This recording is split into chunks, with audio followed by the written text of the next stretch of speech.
On a Thursday morning in April of 1974, at the Harlan County equipment lot in Cumberland, Kentucky, a 24-year-old mechanic named Roy Decker made what everyone agreed was the dumbest purchase of the year. He paid $500 for a 1951 Holmes 515 wrecker that hadn't moved under its own power since Eisenhower's first term. The truck sat at the far end of the lot like something a salvage yard had already rejected. Its paint had oxidized into a color that didn't have a name. The boom crane was seized solid. Someone had written parts only on the windshield in white marker, and nobody had bothered to disagree. The auctioneer almost didn't call it. Last item of the day, 1951 Holmes 515, sold as is, been sitting in a barn since 1958. Do I hear $200? Silence. Roy raised his hand. 200. Do I hear 250? Nothing. 200 going once. 500. Roy's voice again. The crowd turned around. A few men started laughing before the auctioneer could react. Who bids against themselves on a truck that says PARTS only on the windshield? Sold, the auctioneer said quickly. Son, you just bought yourself either a restoration project or the world's most expensive boat anchor. That's when Garland Fitch found him. Garland was the biggest tow dealer in 3 counties.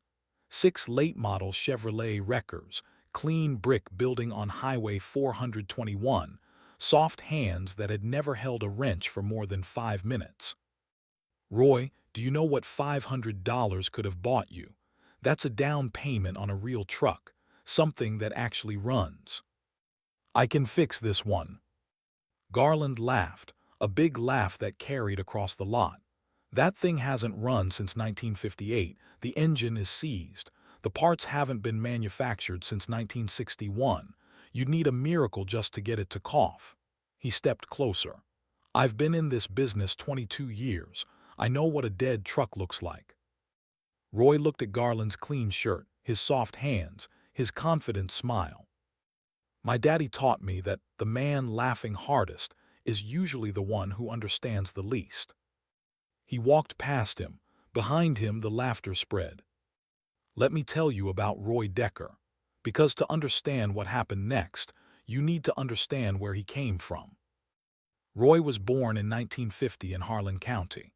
His father Virgil drove coal trucks down mountain roads for 30 years. Roy grew up underneath those trucks. By 12, he could change a brake drum on a loaded hauler.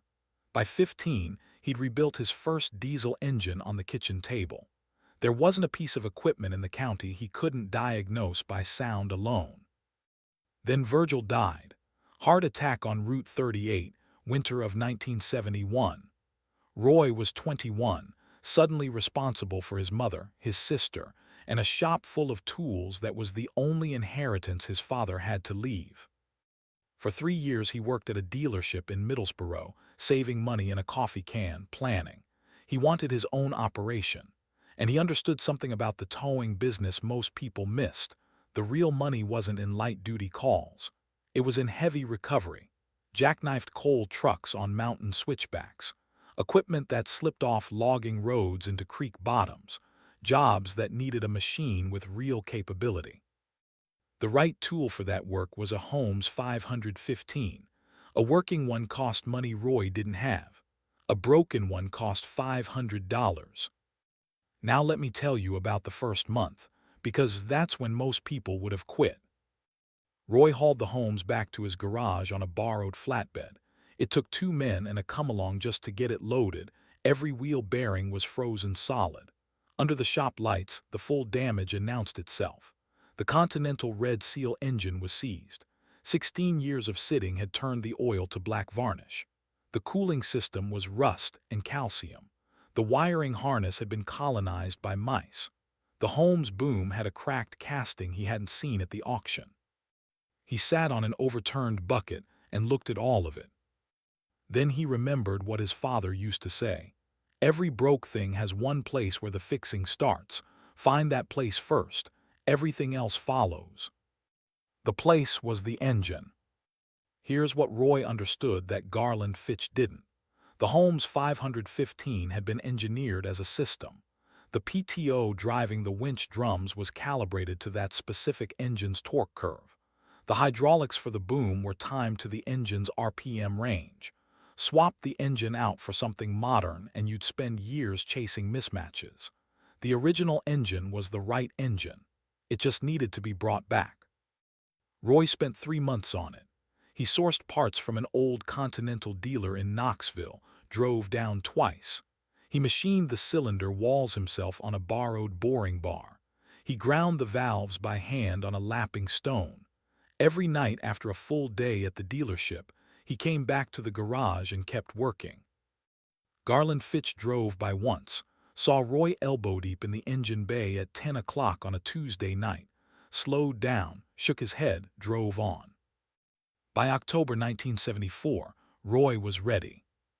He checked everything twice. Fresh oil, new coolant, rebuilt fuel pump. He climbed into the cab, the original cracked leather seat, and reached for the ignition. His hand was shaking. 6 months of work, 6 months of being laughed at. He turned the key. The Continental turned over twice, coughed, backfired once like a pistol shot, and then caught. It ran rough at first. Then it smoothed out. The oil pressure climbed. The temperature gauge moved. Roy sat in that cab and let it idle, listening to the sound of 6 months of stubbornness made mechanical. He found out years later that Garland Fitch had been parked down the road, watching. Garland had sat there for 10 minutes, then driven away without stopping. The engine was just the beginning. Another 8 months for the boom mechanism, fabricating the cracked casting replacement himself from steel plate. 4 more months for the winch system. 6 more months for the hydraulics and electrical. By spring of 1976, Roy Decker drove the Holmes 515 out of his garage for the first time. From 1976 to 1993, Roy built Decker Recovery into the most respected heavy wrecker operation in eastern Kentucky. Not the biggest, Garland still had more trucks, but the most respected. When a coal truck went off a mountain road at midnight, when a loader fell into a creek, people called Roy. In 1981, a coal operation on Black Mountain had a 40-ton hauler angled off a bench in a position where the recovery angle was nearly impossible. 3 modern wreckers had tried and failed. Roy drove the Holmes up the mountain at 5 miles an hour, barely fitting between the guardrails, spent 6 hours rigging a 4-part line off a tree anchor 300 feet up the slope. When the hauler finally came back onto the road, the foreman looked at him and said simply, "How much?" Roy told him, "Worth every penny. Those other outfits told me it couldn't be done." By 1990, Roy had 3 trucks, 4 employees. A proper shop building paid in cash. He'd never taken a bank loan. Everything built on revenue, patient and careful, the way his father had lived.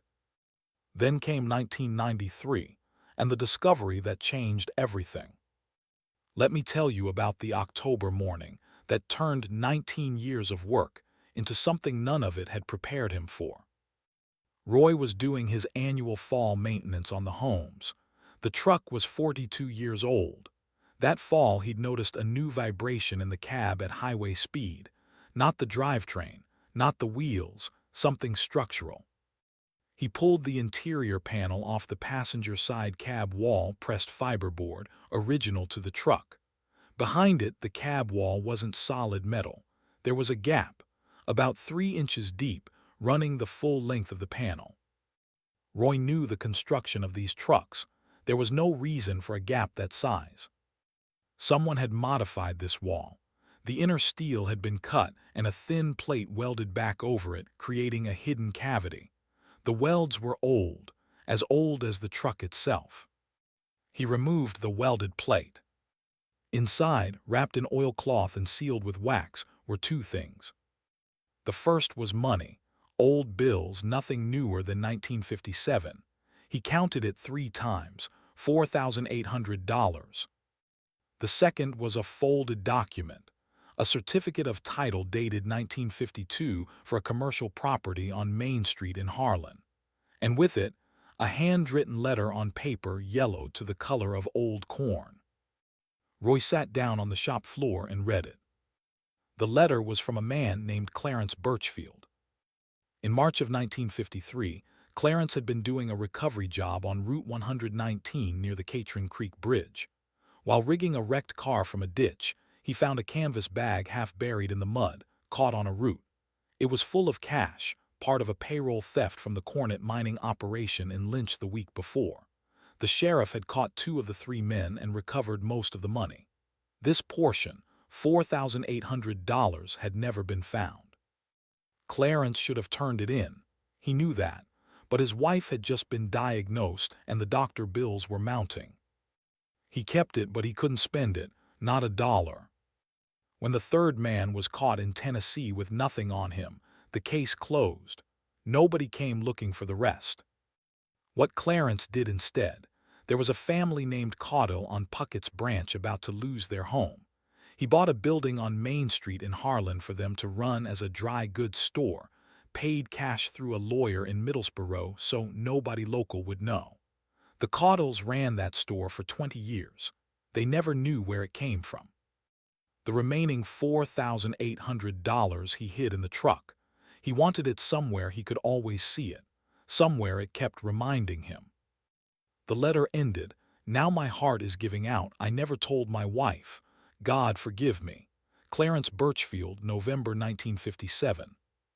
Clarence had died 4 months after writing it. Stroke, March 1958. His widow sold the house and moved to Lexington. The truck went into a barn on Route 119, where it sat for 16 years until the estate auction in 1974. The money had waited inside the wall, patient as stone. Roy sat on that shop floor for a long time. He went to his church 3 evenings that week, not praying exactly, just thinking in a place that felt serious enough. The $4,800, he kept it, but not for himself. Over the next 4 years he used it quietly in pieces to help families in Harlan County caught in the collapse of the eastern Kentucky coalfields, anonymously, cash in envelopes through his pastor. The money had spent 35 years trying to balance a scale. Roy decided to keep pushing it in the right direction. The property took 14 months of legal work to clear. By fall of 1995, Roy owned the building on Main Street free and clear. He donated it to a vocational training organization teaching young men in the county how to work on heavy diesel equipment, skills disappearing as the coal industry contracted, and old mechanics retired without anyone to learn from them. In 1997, Roy entered the Holmes in a regional antique truck show in Corbin. He'd spent 3 months cleaning it, not to factory condition, but to honest condition. Worn paint, repaired castings, hand-lettered name on the door. The evidence of its history intact. Garland Fitch was there, retired now, thinner, moving more slowly. He stood in front of the Holmes for a long time without saying anything. "That still runs," he said finally. "Took her out on the highway last week." Garland shook his head slowly. "I told you that truck wasn't worth $150. "You did." A long silence. "I was wrong about a lot of things," Garland said. "I told people to buy new, told them old equipment was dead weight. Some of those people lost their operations trying to keep up with payments on trucks that depreciated faster than they could earn." He looked at the Holmes. "You paid $500 for a parts truck and built a business on it. Never borrowed a dime." "Never needed to." Garland stuck out his hand. Roy shook it. "What made you see it different?" Garland asked. Roy thought about his father, about Clarence Birchfield writing that letter in the winter of 1957, carrying a secret that had grown too heavy, about the way hidden things wait. "I didn't see it different," Roy said finally. "I just wasn't afraid of what it looked like on the outside." The Holmes 515 is in a transportation museum in Corbin, Kentucky now. Donated in 2003. Displayed with its full history, the auction, the rebuild, the recovery work, and the letter. Clarence Birchfield's name is on the placard. Roy kept one thing, the letter itself, handwritten on yellowed paper by a man he never met, written the winter before the truck was parked and everything sealed up to wait. He reads it sometimes. He thinks about a man who did one wrong thing and spent the rest of his life trying to make it right with whatever tools he had available. Garland Fitch had called it a boat anchor. Roy calls it the best $500 he ever spent.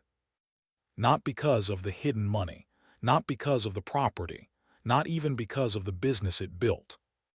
The best investment Roy Decker ever made was believing in something when every person around him said it was finished.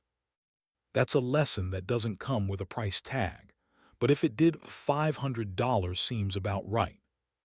Every salvage yard, every estate auction, every forgotten barn has something waiting. Maybe it's a fortune sealed in a wall. Maybe it's just a machine that needs someone who isn't afraid of what it looks like. Either way, the treasure is there. You just have to be stubborn enough to go looking.